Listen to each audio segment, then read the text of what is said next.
Welcome back, everyone, to another episode of Walford Weekly, where we are here to discuss EastEnders, like always. I'm Ben, the host, and I'm joined by... Alex, the co-host. Right. I just realised I didn't do that last week. We haven't done it in ages, have we? Have we not? Oh, we'd like to introduce ourselves to any new listeners out there. Hope you're staying well. I mean, we do need to do it because someone called you Adam yesterday online somewhere. It's Adam. Yeah, a bit like that. So yeah, you're Alex, I'm Ben, and we're here to talk about the episodes that aired between the 27th and the 28th of April. Before we go ahead, though, can I just tell you about my obsession? My new obsession. Yeah. It's a few weeks ago it was Animal Crossing. Well, I've moved on. I still play Animal Crossing. Mm-hmm. I was hoping someone might reach out and say, "Oh, let's meet each other on an island," but that didn't happen. So perhaps my new obsession, people might reach out. TikTok. Oh yes. I'm obsessed with TikTok. I've literally spent most of my week just staring at aimless videos of people and loving every minute. Lockdown does, isn't it? It's, we're still in lockdown. But there's lots of people from EastEnders on TikTok. Maisie Smith's on there. Mm-hmm. Shona, that's all I know. Danny Boy Hatchard's on there. Mm-hmm. And lots of people make TikToks as well. Really? Yeah. That is what TikTok is? Based on EastEnders. Like, oh, right. Because one of the things, this is going to be my old man comment of the day, one of the things on TikTok you can do is you can take other audio and then...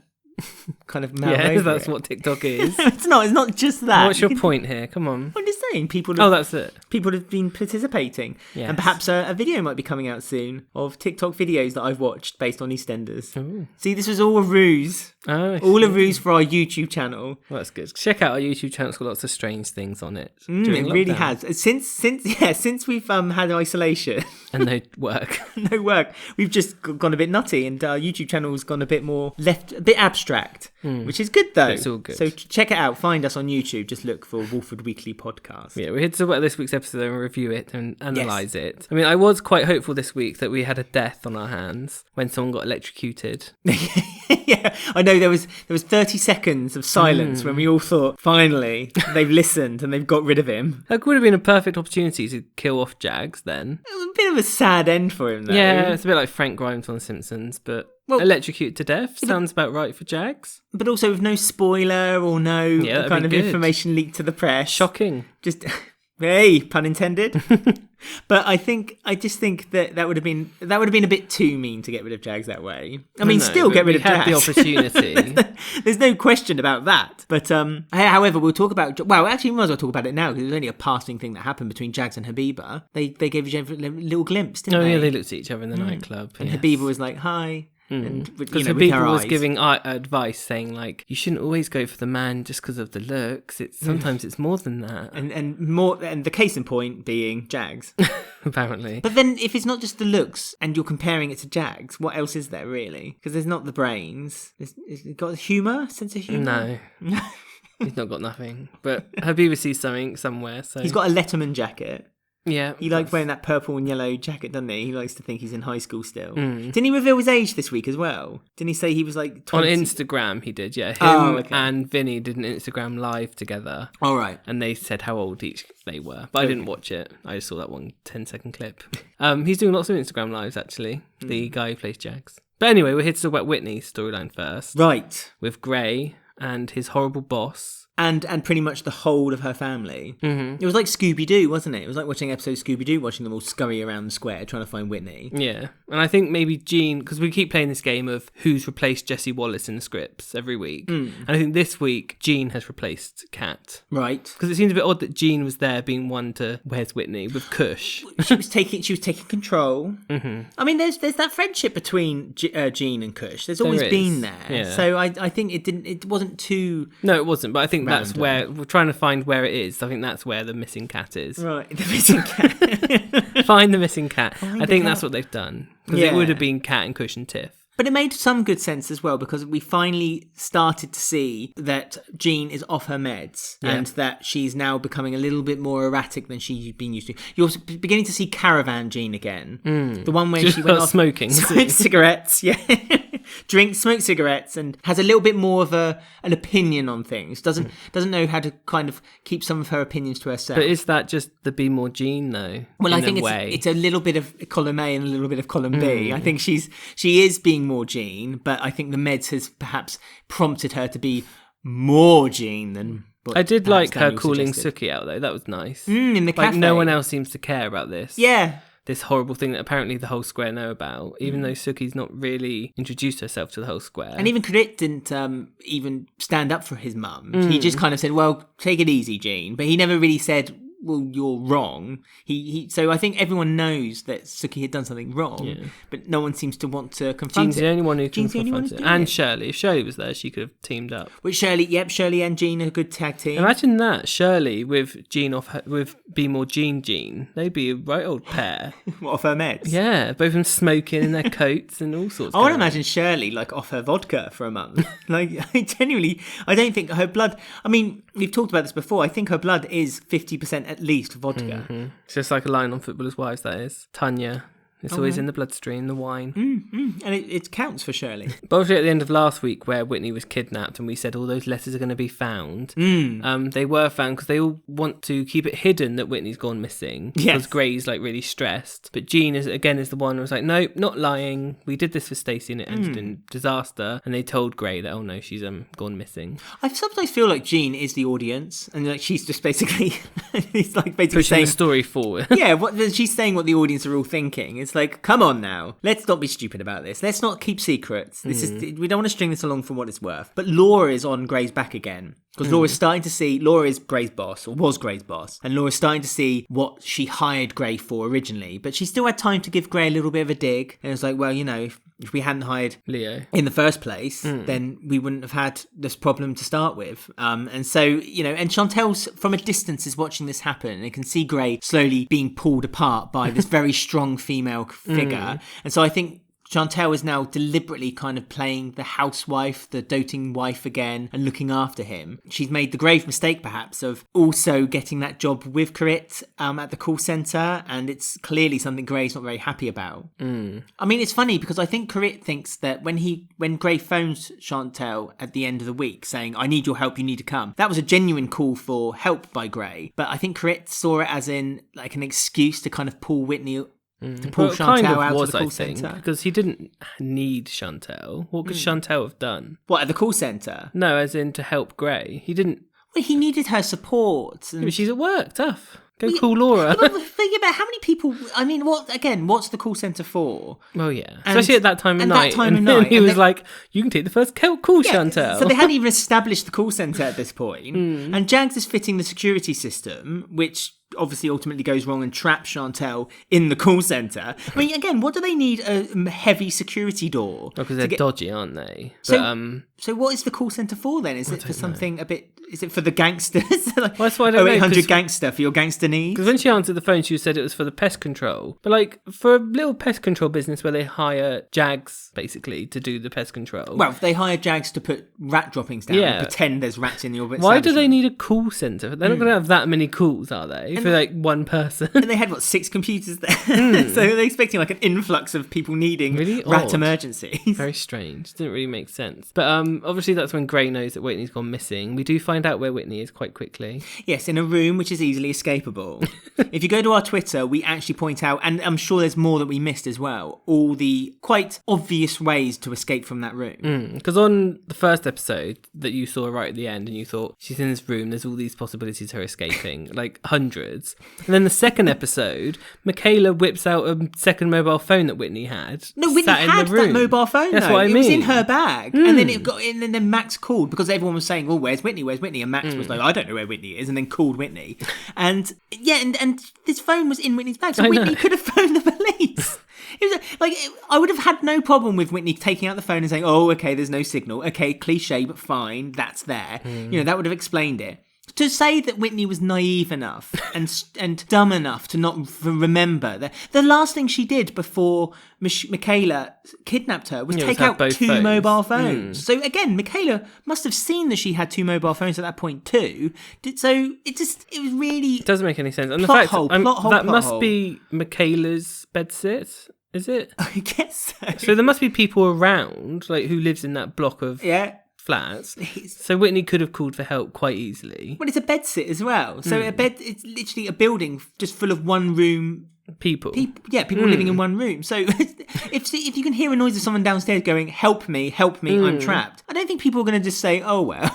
Yeah, or just smash that window and just shout out of the window. Yeah. Whitney really wasn't bothered. She was like, oh, just stay here. Yeah, which I think is such a flaw, because like we've been shown up until this point that Whitney is this strong and independent character. She went on hunger strike in prison. She fought against Leo. It reminds me of the hotel thing again, when Leo kidnapped her in that hotel. She fought her way out of there, out of that bathroom. Yeah. And he tried to force her with that mobile phone, say, oh, you need to admit you're guilty. That's exactly what she's done. It's like repeating that whole story again. It is repeating the whole story. And I just don't think that Whitney is that... Yeah, I don't think... Okay, Whitney has been weakened by this whole occasion. I don't want to call it an occasion. This thousands incident. of things that's happened to her. Yeah, of course this has weakened her. But like we've always seen Whitney as someone who can stand up for herself. And I don't think Whitney would have been that slow on the uptake of realising that there is a way out of that room. It's one room. It's not even a mystery room. You know, when you go in and you have to answer clues to get out of it. It's not like a Keanu or a Callum kidnap situation, or a Lola situation where she's in a warehouse. Yeah, she's not tied down to a chair. No. She's not even. She's got a phone. She's got a phone.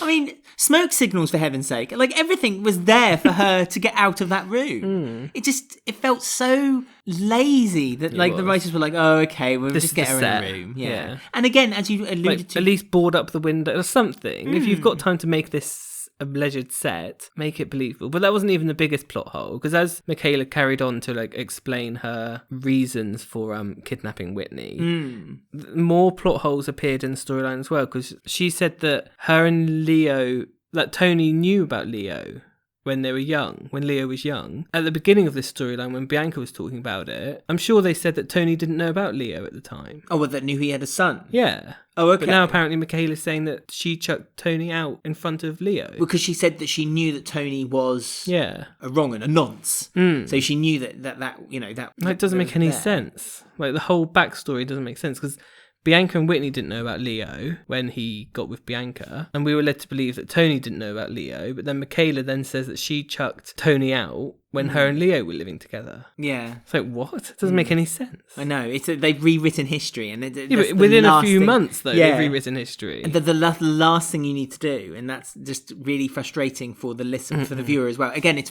treating us like idiots. Which it's like doesn't saying, make any sense. Just pretend you didn't hear that bit 2 months ago.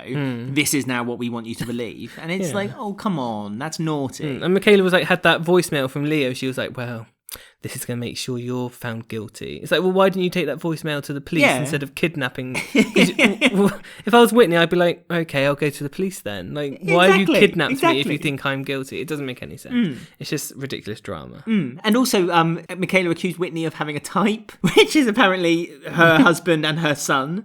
Like, she always goes for the bad boys, the ones who could potentially have a criminal record. She met Callum. Yeah, I know. So, but again, is she accusing Callum of something naughty then, is she? Is she going to say Callum's going to grow up to be something a bit bad? Yeah, because Lee Carter wasn't exactly bad, was he? He was a little puppy dog too. No, he was, exactly. He was this is what I mean. I think Whitney... And Woody Wood. Yes, Woody Wood.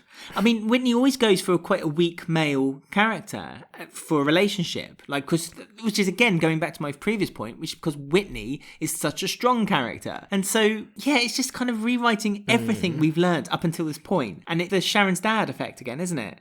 It's like when he told, I told Den to call you princess. Oh, God, it's that again. It's happening again. They're rewriting history. Even quicker. Yeah. And it's just not necessary that we said this every time we talk about Michaela, but they changed her character from her last appearance. She hasn't mentioned the fact that Leo nearly killed her and locked her up. Yeah, in a boot. It's just ridiculous. So it's just stupid. But I mean, every time they said on the screen, Michaela kept saying, I've done some thinking. You would shout out and say, what, in the boot? Because it just makes no sense. And Whitney didn't argue back to her either. And Whitney would do that. Yeah, of course she would. She would have fighted her corner. It just... So it was very silly. It's just, I don't know. I don't know why they're doing it. I don't know if they're doing it just to kind of wrap it up quicker. Perhaps because obviously we were told that there was going to be a very dark Whitney story that was going to last at least a year. And it feels for me that this is basically, the writers got down to it and they thought, you know what, this is a bit... No, we don't really want this to string out for a year. It's coming up to a year because it was the summer wedding when it started. No, that's true. So it has actually been a year, but it's just the turns of it is just They just seem to be doing it really quickly though now, and they just seem to kind of wrapping it up as quick as they can. But Whitney needs to get back quickly. I'm assuming they're going to save Whitney next week. They're going to get Michaela, and because Michaela kidnapped her, that will be enough evidence to maybe drop the charges on Whitney, and we won't get this court case. I mean, that wouldn't make sense, though, because Whitney should still have a case against her stabbing Leo. Yeah, she'll be found, like, innocent because of everything that's happened, but she still have to have the court case, Yeah, though. maybe. But she has to realise also that the whole premise is that up until this point was that Whitney was feeling really frightened that there was too much evidence against her. And as weeks have gone by, more and more evidence has been helping her get out of basically getting prison time for this. And we've now got to a point where, as you said, she's going to go to the court and they're going to read out every single mad thing that family have done to her up until that point. And there's not a judge on the land, surely, that would then say, oh yeah, she's guilty for intently murdering Leo. Perhaps accidental murder, and then... But no. And also, does Michaela not know that Leo was hiding in the attic for like days? Because the police know about that. They do now, but only after Grave worked out. Yeah, but that's what I mean. So surely Michaela's mum, who's saying that Whitney murdered him and strung him along, Whitney could just be like, Leo hid in my attic for a week. Yeah. Is that not enough evidence for you, love? Just ridiculous. But that's the end of that for now. I'm sure there's going to be more next week because the second half of what was meant to be this week. So a lot of these stories are going to be on next week's podcast too. So we'll move on to Linda, who is going to AA meetings, and she didn't bump into Rainey, or Stuart, who love AA meetings too. But she ended up seeing Phil at one of them because she changed groups, didn't she? She did. Still in Walford, but a different group. Yeah, there's a huge problem with a big dependency in Walford, and there's more than one group. I mean, I don't think is it AA? They don't call it AA anymore, do they? They call it dependency. Yeah, because it's more than one thing. Because you can go there for alcoholism or drugs and so on. But so she turns up at this group. She's made a big point of telling everyone, I don't want to go to the other one because I really don't like Stuart. She still hasn't forgiven Stuart for everything that he's done to the family. Sense. Well, it makes sense, and the only person who seems to feel that way now, including the viewers. Care, does she? Yeah, exactly. Tina's over it. No one cares anymore. Just Linda's making a bit of a point. And as she's about to spill her guts, not from alcohol, but about the alcohol. No, because she's like, she wants to talk. Like, it's her first time there, and the woman's like, normally people wait a few weeks. She's like, no, I'm going to talk. Yeah. And then Phil just appears at the door, like, I'm here. Looking a bit grumpy. And like, is he only there as a ploy to try and get the Vic, though? That's what I was wondering. No, I don't think that's fair. I think he's there because Shirley had told him that he's got himself in a rut because when... Oh, he needs to sort himself out. And he needs to... And the only way he can sort himself out is by going, just kind of give him a refresher course in his therapy again. But it still played into his plan with the Vic, though, kind of. You say that, but I mean, I don't think he's got any malicious intent for getting the Vic, because he said to Mick that he was offering him money in a bag. He was offering him the full amount, and he knows that, the Vic doesn't make him a lot of money, but it's a good bit of equity, and he'd like to take it off his hands. And he does say that the reason is because he doesn't think Linda can't stay in this space anymore. It's too toxic for her. But and Phil's okay too, because he's 4 years in sober, so he's all right. Well, Shirley said that if anyone knows how to get off alcohol, it's not Phil. me. Because, it's Phil, because he's done it so many times. Crack and alcohol, Phil's your man. Mm-hmm. I mean, it does make me wonder... Like, because Sharon said last week she doesn't want the Vic. Phil's still after it. I'm guessing because he's thinking Sharon will eventually want it. Or does he want it for himself? No, I think he wants it for himself. And I think we are going toward the plan that is that he's then going to get a caretaker to look after it. Because if I remember rightly, Peggy, when she last had the Vic, Alfie looked after it for her. He was the manager, wasn't he? So I'm presuming that's what's going to happen. So I don't even think Phil's going to live in the Vic. He just wants a bit of money. I don't think it's for money. He said he's not going to make money out of it. He just wants the Vic because it's iconic and it's a bit of an empire, isn't it? He wants a big Mitchell light bulb sign in the style of Chicago logo, and just so everyone knows that the empire is still, Walford is still run by Mitchell, and the Vic is the heart of it. I wonder if we're having like a double bluff because they're making it a bit too obvious that it's going to be the Mitchells. So I'm wondering now if it's not going to be the Mitchell. It's like something's surely going to happen. It can't be this obvious who the new owner is. I mean, you say that and there probably won't be any surprises, but I worry that we are in an era at the moment where what it is what it is. Yeah, it's basically what you see is what you get. And I think that the most obvious answer is going to be the right one. As much as I don't want that to happen. And again, just to reference our YouTube channel, we said that Chrissy would be the perfect owner for the Vic, because it would have so much tensions. Already made stories would be there, ready to take. And, I just think that it would make sense. But in a way, it's good, because it means that I don't think Phil would take the reign of the pub, and nor would Sharon. And it would be then an opportunity for perhaps a new family or a new couple to then come into the square. Could you imagine if he just gets Mick to manage it? He'd be like, well, that was pointless. Well, no, because the point of him buying the Vic, isn't it, is to get Linda out of there. Yeah, Linda out of there, but not Mick. Surely then they'd still live in the Vic, and so it would make no Mick sense. can manage it still. Yeah, but then Phil would have to find someone to rent the house above the Vic. Oh, I don't know. It'd be too complicated. We're looking for a simple EastEnders life at the moment, and Phil Mitchell taking the Vic is the simple EastEnders life. That's right. But I do think he's got good intentions. I don't think this is a malicious plan by Phil. No, he's taken one of those kind of regular Mitchell turnabout face, and it'll last about 2-3 months when he's very kind, and then someone will tread on his toes again, and he'll get upset. Maybe Stacey will come back. He has a fight next week, I think. Oh, does he? Doesn't take long. Oh, and isn't Danny Hardcastle on his way back as well? So that'll be another thing that Phil can get his hands dirty about. So yes, you see, that's what I mean. So let Phil have his holy than thou month, and then as soon as next month will come around, he'll be there. He'll be back to his old character until something happens next year. Then he'll have 2 weeks of remorse. Audience forgive him, and then he'll be back again. That's what happens. Right, so we're going to go on to our game now. My game? Yes, before we round up the rest of the week. Yes, we're back with another game. It's arguably one of the listeners' top 3 games, perhaps. Is it? Yeah, in the top 3, I'd Okay. say. It's Martin Fowler's 5 a Day. Oh, yes. We all like them. I think number 1 would be Halfway's Hat, and number 2 would be .com's Connection Game. No. It's the worst. So any new listeners to the show, this is how we play Martin Fowler's 5 a Day. I will ask Ben a question or give him a statement which has multiple answers, and in the time allotted, he has to give up to 5 answers. Hence Martin's 5 a Day. And this time, because it's slightly trickier than usual, I'm going to give Ben 45 seconds. Ooh. I'm also going to give Ben a few clues of who they might be as well. Okay. So we're making it a bit easier. But if you don't want to hear the clues, I'll say before I say the clues, and you can skip 15 seconds or something on the podcast, so you can join in and play the old-fashioned way. What if I don't want to hear the clues? The original way. Would you like prefer to I don't know the question yet. Okay, well, let me know if you want clues after you hear the question. Okay. In June 2009, Nick Cotton's plan to kill his mother, colluding with daughter Dotty Cotton, started to unravel after Dot is told by Dotty that they have been making her believe that she is getting dementia. Angered by Dotty giving the drug that was intended to kill her grandmother to her dad, Nick starts to plan to escape, but in a frantic drive away, he drives into the cafe, which he goes into and locks the door, keeping characters hostage where the cafe starts to catch on fire. Do you know where this is heading?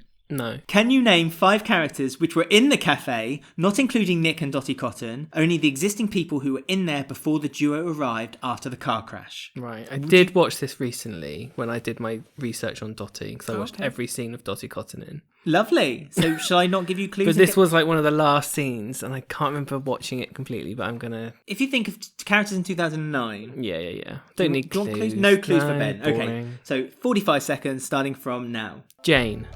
No. Ian. No. Lola. No. Jay. No. Billy. No. Honey. No. Dawn. No. Gary. No. Dot. No, Dot wasn't in there. Dot was at the laundrette. Heather. Correct. Heather was working at the cafe. What year was this? 2009? 9. Who else is alive? Think of 2 sisters. Lauren and Abby. Correct. Max. Tanya. Cora. Rainey. No. Jack. No. Who hates Phil? 15 more seconds. No. A brother and half-brother and sister met there for the first time. What? Yeah. Peter and Lucy. No. Stephen. No. No bills. How are they in the cafe with no bills? Time is up. Okay. The Bills didn't make an appearance that day. They were busy at the Costmart. Of course they were. Who else could be in the half-brother and sister? The half-brother and sister who met for the first time was Whitney Dean and Ryan Malloy. Oh, sexy Ryan. They were in there. Ryan pinned Nick to the ground. Lucky Nick. Bradley Branding was there as well. Oh, yeah. With his then girlfriend, Sydney Chambers. I hated her. She had stupid curly hair, didn't she? I remember seeing it recently. It's all coming back to me. They both had dogs. That's how they met. He had a St Bernard called Gumbo. Yes. She had a dog called Sugar. They're really rubbish cast in 2009, wasn't it? But there was one more character as well. She's dead now. Oh, actually, there was one Bill, and she's dead now. Lucy Bill. Oh, did I not say Lucy? You didn't. You said everyone but Lucy. Yep, Lucy Bill was in there as well, having a Coke, an unbranded Coke, with Lauren. Okay. And Abby came running into the cafe after they crashed and went, "You never believe what happened outside, Lauren." And then she got herself trapped in the cafe. There you go, you got 3. You got Abby, Lauren, and Heather. That's not too bad then. Out of a possible 8. Yeah, not too bad. Yeah, very good. I only needed 5, so... Well, you didn't get 5 though, you got 3. Yeah, I know, but not too bad. Well done, anyone who got all 5. Let us know on our Twitter, Instagram, or our Facebook. Details will be at the end of the podcast. And that was Martin Fowler's 5 a day. Right, so we've got to talk about Bobby. Bless him. Bobby Bill! Still my favourite character on the show at the moment. Really? Yeah, what do you mean? Why are you surprised? I don't know. I just I feel love Bobby. Uh...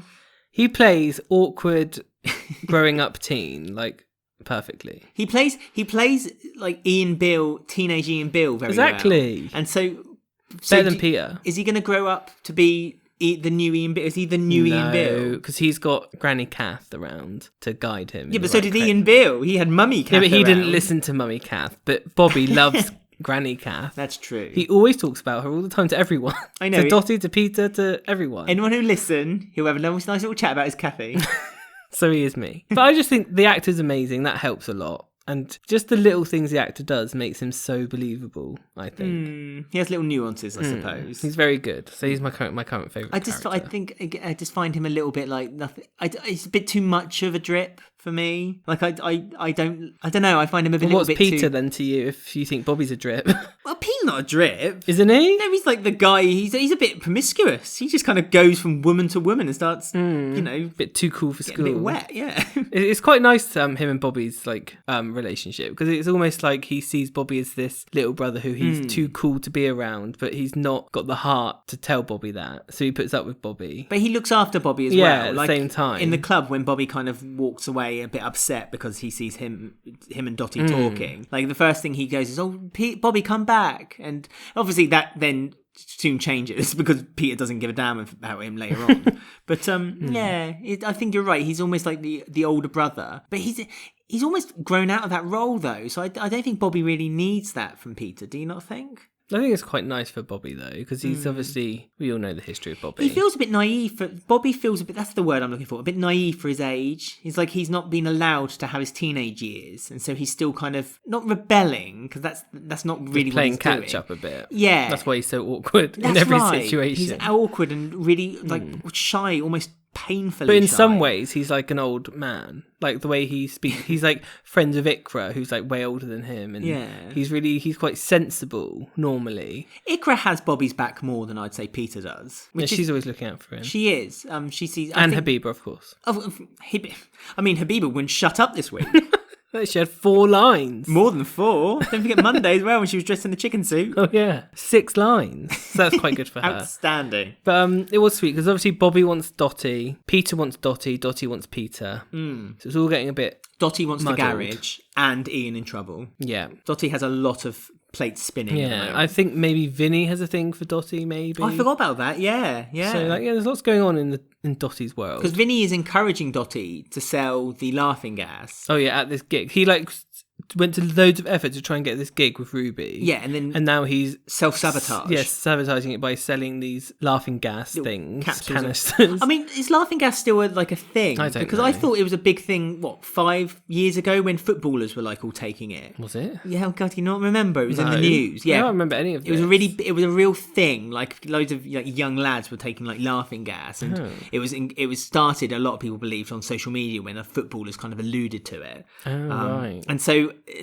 But again, it's fatal, laughing gas. No different to the Dotty. drugs. Yeah, so no different to the drugs that Dotty had given Bex on the ship, which almost killed Bex. So having Dotty become this holier-than-thou character to Ian and making us believe that she is doing it... I don't know how many people she killed from these laughing gas. Almost killed, yeah, exactly. Including breaking Bobby's heart and basically have him looking for the hard stuff. And Bobby... She did say no to Bobby, too young. She did, but she knew if Bobby wanted it, Bobby was going to get it. Oh, but yeah. Bobby can't handle it, can he? No. This is his second incident with drugs. I mean, what's it going to take for Grandmum Kathy and Daddy Ian? Yeah, Granny Smack. Granny Smack.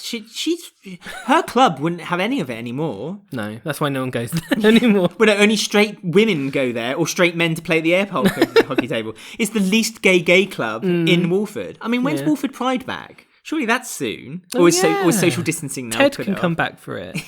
Good. That'd be nice. Wear his pink cowboy hat again. He'd like that. And talk to his drag queen who he talks to about Joyce too. About Joyce, yeah. I bet that drag queen dresses up as Joyce now, ever since that conversation. I dress up as like, Joyce. I'm going to take that character and use that. Who wouldn't? Who wouldn't want to walk around going, oh, and fix people's clothing without anyone knowing? But I mean, Bobby was trying to impress, and Peter let him use his ID, which I'm not quite... Well, no, Bobby took Peter's ID because he hid it so well in his top pocket. No, Peter did let him use it. Oh, okay. He did say to him, you can use that if you they want. don't look alike, though, do they? No. It depends what picture is in the ID, I guess, of Peter. Bobby said he got in through confidence. It's like, all we have to do is act confident. Act like you should. And then the rest of the night, he wasn't confident at all. Exactly. And then acted all shy and sheepish. Oh, he was so sweet because he was walking around in his little sunglasses and his little shirt. But again, showing his naivety. Yeah, that he I know. believes that if you go out to a nightclub, the cool thing to do is to wear like a Hawaiian shirt, It's unbuttoned, sweet. and a pair of sunglasses on your head. I'd quite like to see a Bobby and Bernie friendship, actually. I think they'd suit each other. Both a bit outcasty, not quite with it. Yeah. Not really cool, but not, I think They're they'd be similar good ages together. as well, yeah, aren't exactly. So, yeah. Bernie needs something because Bernie's just fallen off the map, I hasn't know, she? I love Bernie. But Bobby did try to act cool and get the drugs eventually, but that's when... It did make me laugh as well, because Peter and Dotty were talking, they nearly got together, and he said, I can't find Bobby anywhere. And then he literally turned one step around, and Bobby was collapsed on the floor. I mean, I imagine that Bobby almost... Snuck in. he kind of snuck into the dance floor and then just laid himself gently on the floor because he saw that Peter and Dotty were getting together. And he thought, right, I know a distraction. Yeah, this will work. it. Yeah, I'm just going to lay. Because he did look like one of those line outs that the police draw on the floor when someone dies. It was like, how did Dotty not see him walk onto the dance floor and collapse? Because she was facing the dance floor behind the Strictly Come Dancing logo. It was really weird. I love that big video wall. It's almost a distraction. Like, I sometimes don't watch scenes happening anymore because I see that giant video wall. I wish they had that video wall when Mel threw the Louise and Sharon party. Oh, and she my just had God. photos of Sharon on there in like A big PowerPoint vision. presentation. Yeah. Do you know what would be even better? If they had that giant video wall and Mel had set up 2 secret cameras, one in Sharon's car and one in her own, and you actually watched it unfold before Yeah, that was you. funny with the same cameras, like zooming. And had the zoom in, yeah. Keanu could be there, like, controlling the cameras without knowing. But, Bobby's collapsed on the floor. Obviously bad for Bobby, but at the same time, Bobby did quite well because it stopped Peter and Dotty kissing. Yes. So... But then is Dotty going to get together with Bobby out of guilt now? Or is Peter going to stand to one side knowing that Bobby has intentions? Or is Bobby going to admit and just say, you know what, you go ahead, Peter? It's very teen 1999, like Dawson's Creek, like, isn't even it? talking about it, I really don't care. Like, I either like way. it. I actually like the story. I'm running with it, but I just, it feels like it belongs, it has a place in like the late 90s, early 2000s. Do you know what I mean? It's like something you'd see, and the Americans would get this reference, something you'd see on the CW. You know what I mean? Yeah, it is a bit CW. The whole week was a bit CW, actually. Like Chantelle getting locked in and then the electricity turning off, and and like Jags turning up, and Yeah, it's all a bit CW. they just need a few DC characters in there, and basically the EastEnders could be easily fit into that schedule. But during all this Peter and Dotty stuff, we also had Lola having a bit of a storyline, I guess. Oh yeah, Lola, because Lola's upset with Peter because she thinks that Peter's deliberately trying to sabotage the relationship with Jay. Because they're suddenly like really good friends all of a sudden. Yeah, out of nowhere, Jay and Peter are like hooking He's up. like, all right, mate, you look really muscly today. It's like, what? You're going on about Jay. I mean, poor Ben. Ben's meant to be Jay's best mate, and Jay's kind of just moved on really quickly. Now Ben's in his hour of need. Like, he could really do with a Jay cuddle. Oh, he's got Callum cuddle, so... Yeah, but that's so. But Jay's got Lola cuddles. You know, they should still exactly. be BFFs. I'd rather be with Peter. But yeah, Jay and Peter are now best friends, and I believe that Peter is now going to start working with Jay soon. Yes, that's stupid, but that's next week. Don't do spoilers. Oh, I'm sorry. But he gets a new job. But Lola confided in her best friends, Callum's a good gay. He's got the rainbow behind him. Yeah, he's got a nice aura. He's got a good rainbow aura. So he gives glitter-like advice. And Callum basically said to her, because she told him about sleeping with Peter when she said, me and Jay, remember when we broke up? It's like, Lola, you were broken up for about 10 minutes. You like, blink and you missed that breakup. But Callum was like, just don't tell him. He doesn't need to know because it will just upset him for no reason because you love Jay, right? She was like, yeah. I guess. So she's going to keep that secret. But now she's worried that people will notice the way she looks at Peter or something. Well, which no one has. And to be fair... And no one cares about you, Lola. No one's looking at you. Literally no one. Attention, Lola. Stop. Like, she really does have a high opinion of herself, that she thinks that people care enough that she had this one night stand with Peter. I mean, even Peter doesn't care. It's just that because Lola's making a big fuss about it, Peter just brushes it away every time. Yeah, Peter's just one night stand. Shut up, Lola. Just look, I'm not going to tell up Jay about it. You're not going to tell Jay about it. She just likes the drama, doesn't she? Oh, she really does. I think she's making drama. She wants it to come out. She's putting a knife in her own back. She's stabbing herself. She's just trying to find any excuse to break up from Jay. Gagging for a storyline. Gagging for attention. She's like she really is her daughter's mother. And let's not forget that Callum has got, after many attempts, many kidnaps, and many smelling of alcohol interviews, has got his job finally at the police academy. Yeah, he got it. Yeah, he's going to go there with Steve Goodenberg, and he's going to get himself a job working in the police force. Detective in a year, I tell you. He's going to do the Cat Moon promotion scheme, where you basically are able to do something that would take many other people 3-4 years to do. Detective in a year. Although Danny Hardcastle is back in the near future, so that might put a dampener on Callum's career. Stick a pin in that, though, because I think, I say, I don't know how long it takes to become a police officer, but surely he becomes uniformed first. I'm just dreading the day when Callum basically walks in and says, like, I've just finished my academy, and they said I'm too good for uniform. I'm going straight into DCI. It's like, oh, for goodness sake, no. We'll have to wait and see. But the last storyline we've got this week is the Issac and Patrick one. After, I think it's been about 8 months of Sheree, we finally reached the second step of the storyline. Hooray! It really has been dragging, and I feel like I barely know Sheree out of just her and Patrick being together. And the same with Issac. They're like characters who have been hovering around for a while, but actually, as actual people, I don't feel I actually know either of them. So then when we have this like big reveal this week where they're focusing loads on them, it's a bit like, oh. Yeah, that's what it is. I mean, you don't really need to know a lot about Sheree other than the fact that she's kind of keeping this secret. Like, she is a one-story character, isn't she? Yeah, it's a shame because she had so much potential when she was first in it. She's really lively and bubbly, and like seeing her birthday, and she was friends with Big Mo, and she's just so fun. I just wish we had more everyday scenes these past 8 months of her, Patrick, Issac. So now that we have this big confrontation coming up, I might feel a bit more. Right. But it just feels a bit like this is just a storyline. I mean, again, I think this is all for the building of Issac, isn't it? It's the binding of Issac. It's to basically give Issac a purpose. And I think it's all for Issac. This whole story is to basically move then Issac away from the story and kind of give him a new story. Because there's a few rumours that there's going to be a few stories around the school and schooling. With Issac as well. I wouldn't pay attention to those rumours. No? If I was you, no. Oh, okay. Yeah, I don't know. I mean, at least he hasn't shown his angry side, because we kept seeing that for a while, where he kept getting angry when he drank. But like him and Patrick were bonding over Boggle. I mean, yeah. It was like a really EastEnders way of revealing a secret, wasn't it? Yeah. It was like the Cherry's hair in the fireplace situation. Yeah. So and it was played in Walford East as well, of all places. Yeah. It's like it wasn't played in the cafe, but they had to introduce alcohol somehow, and so the one way of doing it is by going to Walford East. They had too much to drink. Patrick felt a bit disappointed because Issac had been asked to have a drink with Patrick by Sheree. Yeah, he didn't go on his own accord. Yeah, and so Patrick felt a bit sad about that. But they soon bonded, played Boggle, and lo and behold, the word son had been made, and that caused Patrick to have a breakdown. He stared at Issac lovingly, like, son. Yeah. I was like, ooh. And it's like, and Issac basically said, like, he'd been dropping hints for about 2 months now that I'm his son. And why has he only now chosen the time on Sheree's birthday, where she was about to go away, so she can't really talk any more about it, to then, like, say, am I his son?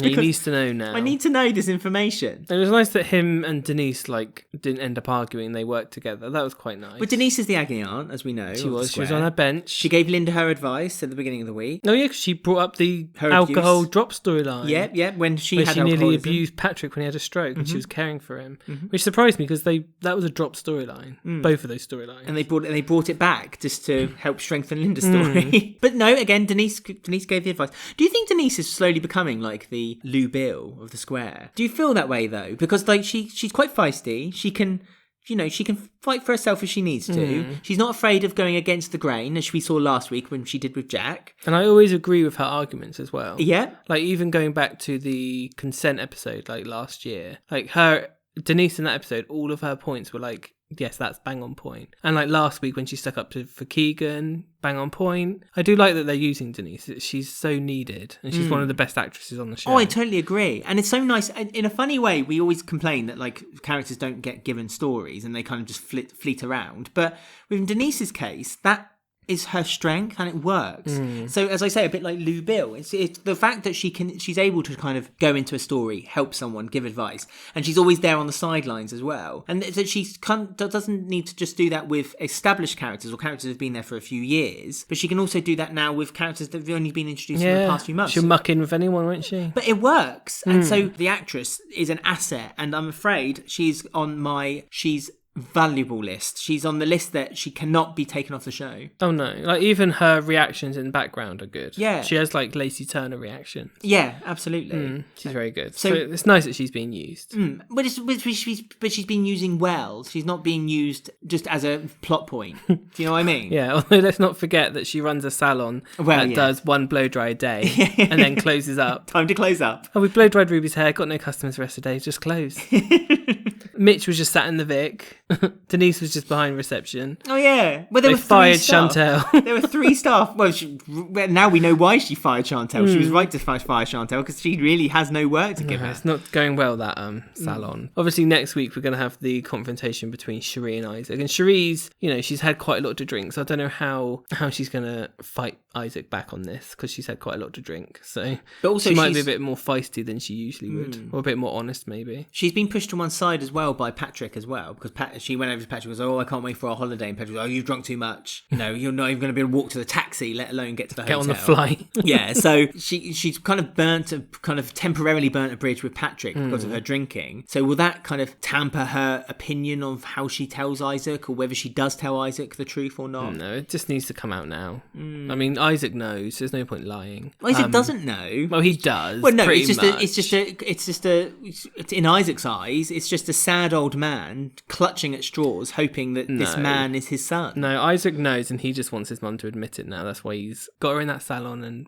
asking her outright with that photo in hand. Yeah, the photo he had framed for her birthday. I was thinking, how good would it have been? That photo he got her of his dad and her in Trinidad. Like, you saw the photo and his dad was like Paul Truman, and it was like Paul Truman was alive this whole time and he was the dad. That would have been way cooler. Yeah, or they could have done the old when Stacey finds out. Is it Stacey finds? No, yeah, she's got a brother, and you could have opened up the photo and unfolded it, and then Patrick was stood there with his dad. As a friend. Yeah, as a friend. Yeah. And you'd be like, I've always known deep down inside. But alas, it was just a book standard.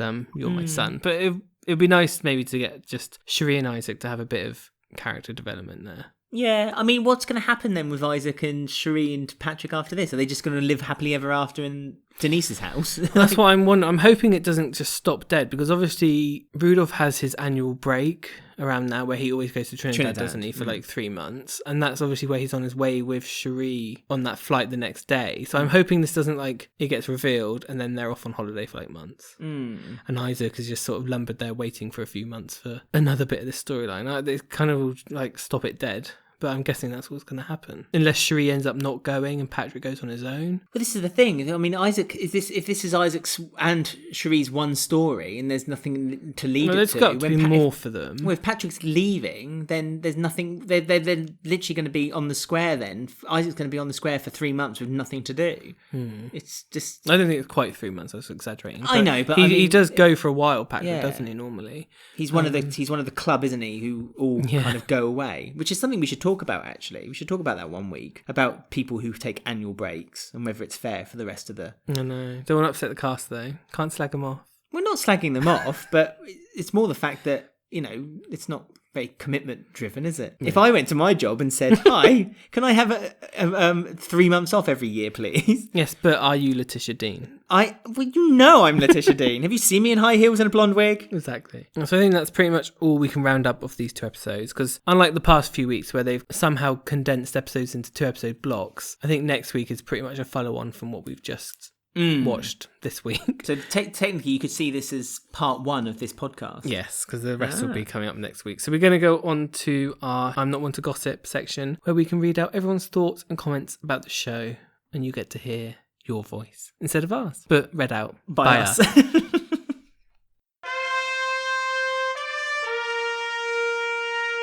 And you know me, I ain't one to gossip. Yes, it's time to gossip. It's not something we like to do, but we do like a bit of a gossip, don't we? We're on Dot's camp on this one. We are. We're a bit June Brown. Feeling a little bit June. A bit camp and a bit hammy. Speak for yourself. So on our Instagram, our Twitter and our Facebook group, we put a question out every week on a Monday, which is related to EastEnders, and we shall start there with your comments. So the question this week was, if you could have anything delivered from Walford to you, what meal or item would you order? And as usual, you guys have not disappointed. And Jags Panasar. Oh, yeah. Oh, no. I'm thinking of Carrot. I would have Carrot. No, he doesn't do call-outs. Well, I'll tell you a few opinions. I forgot to mention about Chantelle and Thingy. Oh, Chantelle was really annoying me. Oh, go on. She was a bit rude to Crit, I thought. I'm hooked. Tell me. That was it. I'm just saying she was just really a bit rude. He's given her a job and she was like, Gray normally looks after me. I'm only doing it because I have to. I wouldn't do it if I didn't have to. I was like, all right, God. She wants to be supportive, Bitch. but at the same time, she wants to be her own independent woman. Yeah, that's what I have to say. But she was very rude, poor Crit. Suki was right to question her loyalty. Oh, yeah, Suki did question her loyalty, didn't she? She said, with 2 children, are you sure you can take on a job? And she was like, yeah, of course I can. So she was rude to Suki as well. That's fine. She deserves a dry slap round the face. Right, so would you like to know what people would like to order from Walford? Yes. Sent to them by Deliveroo. First of all, we have... Katheroo. Is that That's a new business. Kathy's delivery service, Katheroo. First of all, we have at EastEnders_247 who said, I would order some hot cross buns from the cafe. As June was making such a fuss about getting them from Whitney, they must be good. I'd want it to come with a reusable Kathy cup. Oh, I really course. want one of them. There is a website where you can buy one, actually. I might buy one. Is there? Yeah, someone sent it to us like months ago. Oh, so someone could send us a Kathy's cup as a thank you for our podcast 2 and our dedication. Almost 3 years we've been doing this now, guys. Yeah, every week. Yeah, every week. We've missed 1 week. Send us a Kathy cup. At Mr. Mouth 1117 says Giuseppe's baked ziti. Then on to Kathy's for dessert. Do you remember Giuseppe's? Vaguely, yeah. It was that Italian. Yeah. By the DeMarcos. That was it, yeah. You don't seem very keen with that. I didn't actually mind the DeMarcos when I used to watch it when I was young. I didn't really think about EastEnders though. I just watched it. But I never minded them. They were fun. Another order for Katheroo. EastEnders_castcard says on our Instagram, I would go to Kathy's Bistro and have Mrs. Hewitt's to cook me a lovely meal. Mrs. Hewitt special. Yeah, with her little chalk chef drawing. Oh. Should be quick service too with the amount of customers they have. That's true. And there'll be no one else buying anything that 1993 talk this is. Kathy has opened a bistro and she's got Mrs. Hewitt cooking French food for her. And they have like 1 customer a week. And that's it. And all Miss Hewitt does is just try and bonk Arthur in there instead. That's such a Well, I was about British to say bonk. I was trying to say a different word and then I just said I couldn't. But that's all she does in there really. And Bonks Kathy, Arthur and that's it. without Paulie knowing. She just phones him and goes, yeah, there won't be any customers tonight. Just come on over. When Paulie finds out, she'll bonk Arthur as well on the head with the frying Oh, pan. yeah, it's so good at the moment. Oh, it's so good. Watch classic EastEnders on UK Yeah. TV. If you're missing good EastEnders, just but very it's, good. It's 1993 and my goodness, it's a classic. They've done the French trip as well. Apparently 94 is even better. We're due a classic roundup soon, actually. So listen out for that. We'll do 99. We've done every other year. Just look in our notes so you can find them. Anyway, back to the question. EastEnders Insta has said, "Can I have Kush delivered?" ? No, he's out of stock, sorry. He's out of stock. He's got one good owner already, hasn't he? Davude did a nice video recently for EastEnders Twitter. His workout videos. Yeah. Might have to just watch that if I was you. And on our Facebook group, we have Kathy Lynn Westwood, who has said, I would want Jean's sausage surprise. Yeah, finally try it. Or a fishy basket. I don't know why that makes me giggle every time. At Jack Batchelor on our Twitter has said, a kebab from McClunkey's for starters, burger and chips from Bill's Place as a main, and Ballum for dessert. What, both of them? Oh, yeah. Gosh. Very hungry. You'd think you'd be full up by then, but no. He's not only hungry, he's thirsty too. He certainly is. Thank you for everyone's comments on that tweet. We did have more, but as I say, we don't have time to read them all out. We're very busy in lockdown. We are. But I am going to read out a few comments of what people have said about the EastEnders this week. Oh dear. Seeing a lot of negativity on EastEnders this week, actually, on Twitter. Well, let's read a few out. At Ewan_muchcool said, this is how they fix Phil and make him an actual character again, relating to him talking to Linda in the kitchen. Oh, yeah, but it only lasts a few weeks. Yeah. Do you think? Yeah, I do. I know this cycle. I've seen it before. At Georgie the Ape, great name, by the way, on Twitter, said, relating to Whitney being locked in the room, he said, that would remove all the drama whilst simultaneously depriving us of all that wonderful camera work and musical numbers we've been begging for since the episode 1, but they've cruelly deprived of. So I think he might be being sarcastic about Whitney being trapped in that room Atomic Kitten. with many escapes Yes. available. Did you want a bit of an Atomic Kitten playing when they were... No. I was very impressed this week. There's been no sound effects. You or said that background last week music. as well, didn't you? Yes, I'm very impressed. You said you were happy that they've kind of toned it down a little bit. Carwyn Hughes on our Facebook has said, I don't understand why they brought Peter back just to put him in a love triangle. I know, it's just ridiculous. I don't know why they brought Lola back, to be honest. Still don't know. It's been over a year. We do now, so Lola can be jealous of Peter's love triangle. I mean, this is the thing, isn't it? So Lola's also a stake in this game of Lola and Dottie's relationship. Because does Lola have a thing for Peter now? I don't know. There isn't any stakes in this game because I don't care about any of them. Yeah, but is she getting all upset because the fact that she actually likes Peter, not Jay? And God knows what she wants. Changes every week. She really does, doesn't she? I wanted to get a new hairstyle, actually. Who, Lola? Yeah. What style would you like her to have? Anything. A bit of a root drag, just something. A root drag? Well, What's that? Where you have your roots growing out a bit. Oh, okay, sorry. I don't. But, yeah, she has the same hairstyle since her first episode. And the same outfits. She needs to change. Yeah, she wears the same neon gear, doesn't she? And finally, at Gilby PPP says, Whitney's clearly had practice escaping a hostage situation before. Denise would be very impressed. Yes, because let's not forget, Denise has also found herself in a hostage situation. So do you think Hers was a bit more real? Scary. Yeah, and more higher stakes than what Whitney's is. But people kept saying Whitney, when she was younger, she jumped out of a second-story window to escape back in the past when she was kidnapped. And this time, she's just sitting on the bed. Well, this is what I mean. They've changed Whitney yet again. Yeah, she's just had enough. She's like, I can't be bothered. I might as well sit here. Is this a case of that we're going to have Denise and Whitney have a nice little chat as well at some point? Oh yeah, Denise's advice on how to get over traumatic events. If you guys want to get in touch with us at any time, we live tweet on a Monday and Tuesday when EastEnders is aired in the UK on our Twitter, which is at Walford Weekly. You can find the same handle on our Instagram as well. You can find our Facebook group by joining us by searching Walford Weekly Podcast and then clicking to join. Acceptance is pretty much 100%, unless you're naughty on the page, and then we'll get rid of you. Oh yeah. You can also find our YouTube channel, again searching Walford Weekly Podcast. We put up original content on there. We also have our podcast on there and lots of features, including our spoiler cast, which is on once a week as well. Not that there's much to spoil really, but there's a few bits and pieces which are fun and still exciting. going. You can also listen to our podcast if you are listening to us on YouTube at the moment, but you'd rather listen to us while you're hoovering around the house or something. You can listen to us on Apple Podcasts. If you do, you can give us a review. Please be kind. You can also listen to us on Podbean, Spotify, or any of your favourite podcast apps. As usual, please stay safe. Take care of one another. Look after yourselves. Have a lovely week. Yeah, we'll see you again next week. Goodbye. Bye.